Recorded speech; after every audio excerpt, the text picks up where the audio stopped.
Да. Да. Сигурни ли сте? Да. Нещо слабо да. Да. Добре, заповядайте. Здравейте! Силно. Казвам се Анелия Маркова.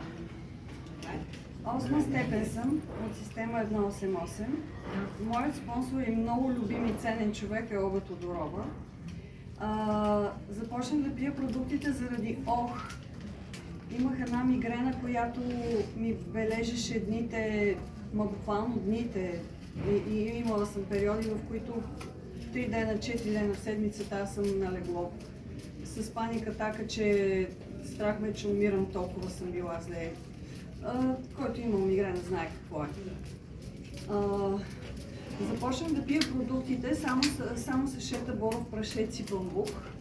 И след около 2 месеца започна да се разреждат пристъпите, да са по-човешки, да мога да се оправя с беналгина, не примерно с хедан или имигран. Тук имаме лекари, знаят, че имигран се изписва 2 таблетки. На мен са ми казали на месеца май трябва и по-рядко да се пие. Аз съм пила по няколко седмици. Иначе не се живее. И така, 7-8 месеца по-късно аз вече нямах мигрена. И освен, че нямах мигрена, се оказа, че аз имам енергия. Аз съм започнала да спам и да, ще имам енергия, като съм започнала да спам.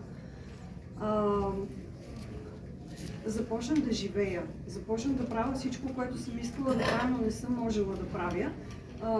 Така, засегнах се преди 2 години, може би, малката дъщеря. Гледайки ме как играе с малките деца на моя приятелка, ми каза: мамо, ти с нас никога не си играла така. Ма как да си играе, като аз алтернативата ми е да играя с детето или да ходя да повръщам. Не става. Оказа се, че съм имала и анемия, т.е. лекарите не са ми го казали, но аз бях немощна и леко под нормата за жени на хемоглобина. И заради това, че бях ходеща химия, не съм можела да бъда кръводарителна, се наложи за много близък човек да се кръводарява и аз не успях. Последните 2 години 4 пъти съм кръводарител. Браво. И всеки следващ път аз се чувствам по-добре и по-добре. Имам да ви кажа още много неща, обаче честно казвам се поразвълнувах и си забравих другите резултати. Обявиха ме, че съм с Хашимото.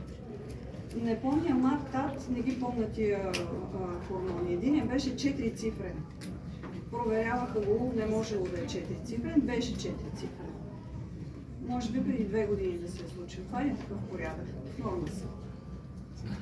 Браво. Аплодисменти!